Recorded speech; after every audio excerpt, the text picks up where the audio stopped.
आठवडाभरापासून सुरू असलेला भारत आणि पाकिस्तानमधला संघर्ष थांबला आणि युद्धबंदीची घोषणा केली गेली.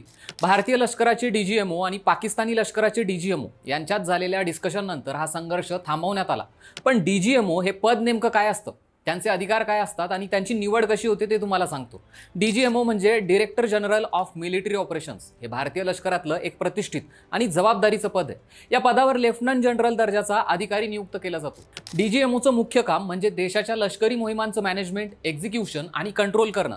खास करून बॉर्डरवरची परिस्थिती, दहशतवादी कारवाया आणि युद्धजन्य हालचाली यांच्यावर डीजीएमओ बारकाईने लक्ष ठेवतात. डीजीएमओ थेट लष्कर प्रमुखांना अहवाल देतात आणि लष्कर, नौदल आणि हवाई दल यांच्यात कोऑर्डिनेशन ठेवतात. या पदाची निवड प्रक्रिया खूप कठीण असते. या पदासाठी आधी अनेक वर्ष लष्करात सेवा करून अनुभव मिळवावा लागतो. त्यानंतर वरिष्ठ अधिकाऱ्यांच्या शिफारशी, लीडरशिप, युद्धाचा अनुभव आणि योग्य रणनीती आणि निर्णय घेण्याची क्षमता तपासून मग त्या आधारे डीजीएमओ यांची निवड केली जाते.